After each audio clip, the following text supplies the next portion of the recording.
Welcome to Public Health on Call, a podcast from the Johns Hopkins Bloomberg School of Public Health, where we bring evidence, experience, and perspective to make sense of today's leading health challenges. If you have questions or ideas for us, please send an email to publichealthquestion@jhu.edu. That's publichealthquestion@jhu.edu for future podcast episodes.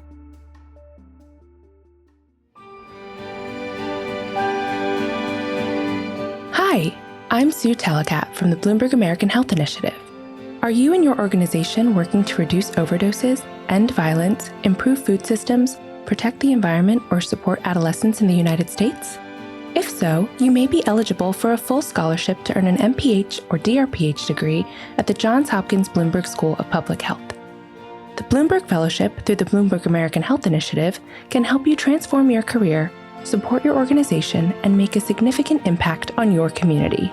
Find out more at americanhealth.jhu.edu/fellowship.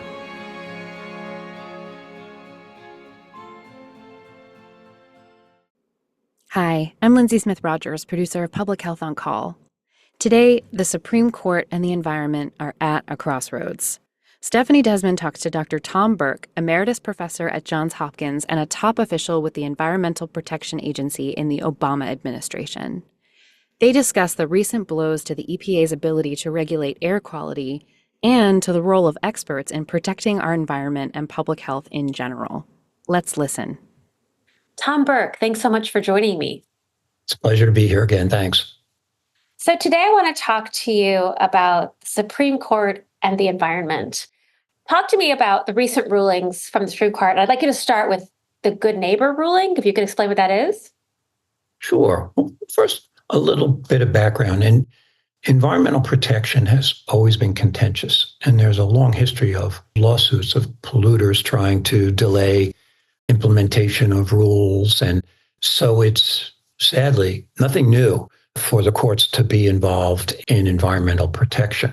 However, of late, particularly in the past 2 years, it appears with the supermajority conservative Supreme Court, there have been major decisions on our water, our air, on chemicals, and how we present science in the rulemaking process that have really set us back. And so, sad to say, right now, the Supreme Court is the major influence on how we protect our environment, not the Environmental Protection Agency. It's a very different time, and having been on the front lines at the EPA, it's really challenging. And this good neighbor ruling, tell me about that. So that's a great example. And there's a little personal connection there too. So in 2015, I was the science advisor at EPA working for President Obama, and we lowered, to protect public health, the national standard for ozone, which was probably one of the most influential public health rules I've ever been involved in. And the Good Neighbor Rule was developed by the EPA to implement the new lower standards and to bring the country, particularly some of our most vulnerable areas, major cities, into compliance with that 2015 ozone standard. So the Good Neighbor Rule basically says we have to account for transport of pollutants across state lines. We have to understand how the air moves. Now, everybody who's ever looked at the clouds understands the air is always moving. And in our country, things from the west come to the east, whether it's our weather or whether it's wildfire smoke from the West Coast. We all know that we are influenced by things far away. Well, ozone is another example of that. And ozone is a nasty pollutant. It's not directly emitted by power plants and chemical companies and factories. It actually forms in a chemical reaction from the nitrogen compounds that are emitted, and it forms with sunlight so that hundreds of miles away, you have ground level ozone from sources far away. So particularly Maryland, for instance, we're breathing the air from Ohio and the major power plants in the Midwest and the major industrial sites. And so the Good Neighbor Plan was a strategy to look at the nation see where we need improvements in ozone levels, and then identify those sources, starting with major coal burning and petroleum burning power plants, but then expanding to include other sources over time, and make sure that those states that were producing the pollution were considerate of their downwind states and the influence they were having on ozone levels downwind. So, for instance, Maryland's part of the rule because Maryland influences downwind. We influence Delaware and a number of other states, but we're also the recipient, right, of ozone-forming pollutants from the Midwest. So it's very important. And if you talk to any of our emergency room docs or the Breathe Center with medicine that we have, ozone takes a terrible toll, particularly on kids. It's a real strong irritant for the respiratory system. And this rule basically said states that are major sources under the ozone rule have to come up with an implementation plan to reduce their emissions. And in doing so, they have to consider their impacts on downwind states. This has been a tenet of environmental protection for a long time. We know our waterways impact what's downstream, right? And our air impacts what's downwind. So the Supreme Court has turned things upside down a little bit and intervened on this plan, this rule by EPA, which began to be implemented in 2023, was opposed by a number of interest groups and was being heard in a lower court in DC. But the Supreme Court intervened and stayed the implementation of the Good Neighbor Plan, essentially shelving our efforts to protect millions of people, millions of vulnerable kids from the harmful effects of ozone. And let's face it, with our changing climate and our incredibly extreme hot weather days lately, ozone is a very harmful pollutant, and it's a step backwards. And it's very unusual for the Supreme Court to be intervening early before the rule is even in place to set it back. And you have to be concerned that it sends a message that the conservative court, in their anti-regulatory points of view, are really trying to impose themselves on environmental protection in this country. So this is really going to hamper the EPA's ability to regulate air quality. Absolutely. And for one of perhaps our most harmful air pollutant, particularly in Baltimore and in Maryland. So, as the rule would work, if the states didn't have a successful plan for putting technology on their sources or retiring old power plants and moving toward the goals of the ozone rule, then the federal government, EPA, could step in with a federal implementation plan and impose that. And, of course, that's always contentious. But when the cost-benefit analysis of the harmful effects of ozone, of the thousands of childhood asthma cases, the thousands of preventable deaths, and the hundreds of thousands of missed school days, there was no question that this is the right thing to do. And the mandate of EPA under the Clean Air Act to protect public health and to regulate harmful pollutants with an ample margin of safety. EPA was following the law passed by the Congress. It seems fundamental that we should have clean air, and we fought so long to get it. Where does this leave us? Well, clean air is just one piece of the puzzle. We're also seeing this with other major rules. And climate is our perhaps biggest environmental challenge. It's the global big challenge, right? It's the big one. And the Supreme Court has also intervened with the Clean Power Plan, a strategy once again to reduce carbon emissions from the major emissions and to provide market incentives for the changing of our energy sources. And so the Supreme Court has also intervened to stay the Clean Power Plan and our major rules to protect our water resources were also the Waters of the U.S. plan from EPA was also stayed by the Supreme Court, which prevents the implementation of our national efforts to protect wetlands and to preserve our water resources. So we see this systematic going backward.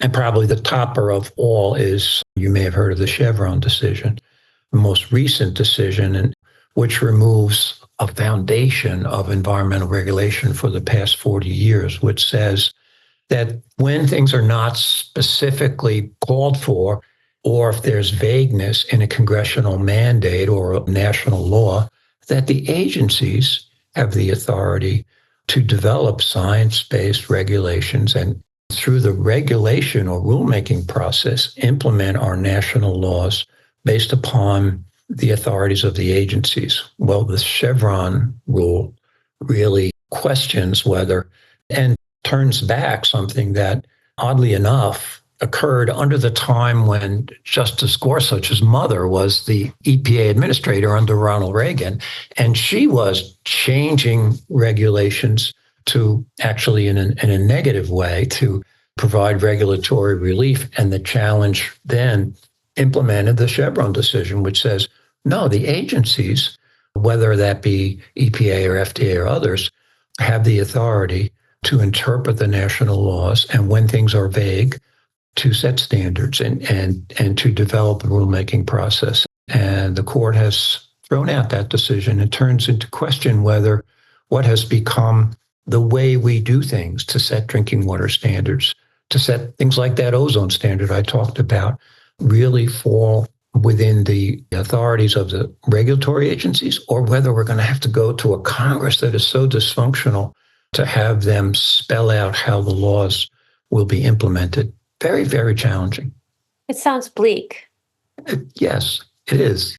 But you know us in public health, when we run toward problems, not away from them. And there is some positive aspects to this. Now, most of our environmental laws are, believe it or not, from the era of Richard Nixon and the 70s, or our most recent, maybe the Superfund program was the 80s.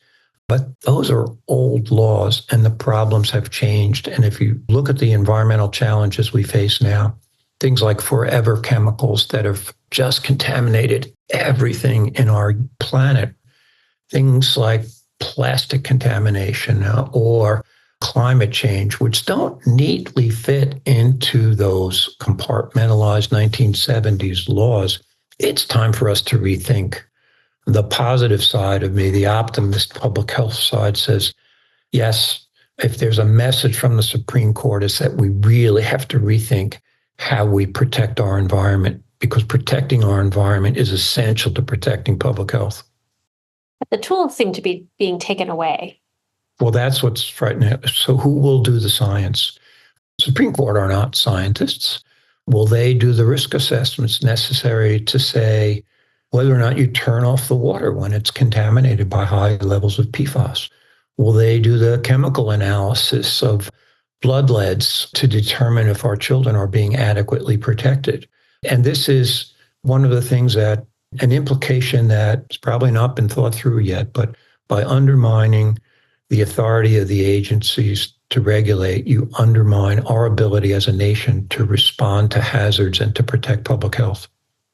It does make me wonder sort of who's going to make these decisions, and are they going to be made in the best interest of people's health?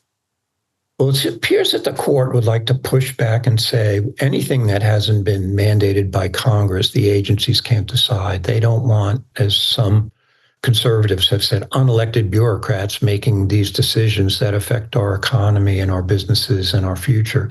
And so who decides? Frankly, Congress has not gotten a very good track record in the past 10 years of agreeing to solve problems. If you look at our dismal record on addressing climate change and the incredibly split opinions of, do we move toward carbon-free energy sources and renewable resources, or do we drill, baby, drill?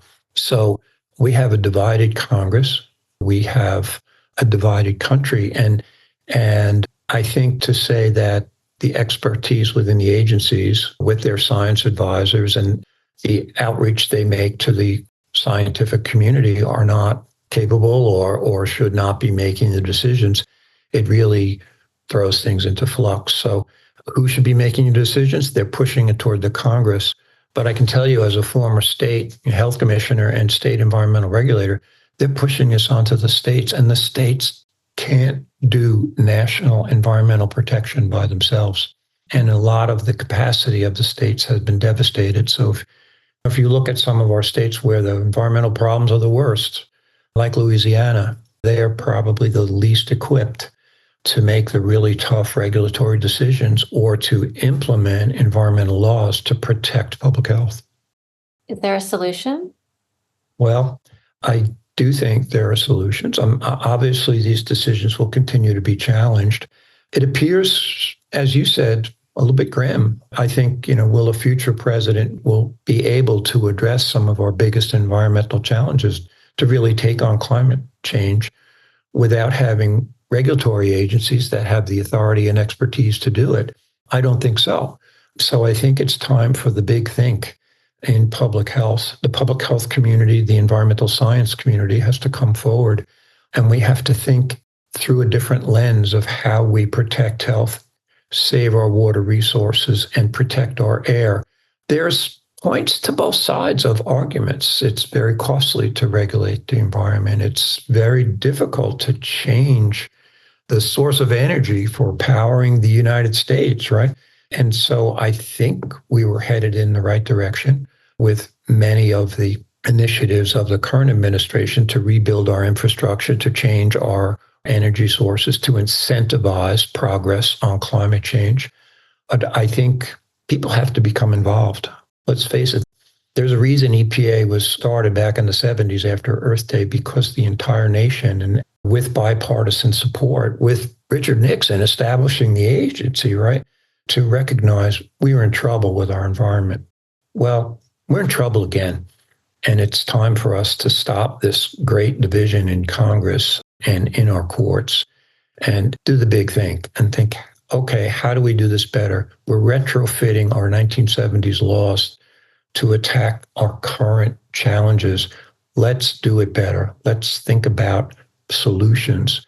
And there's better ways to regulate.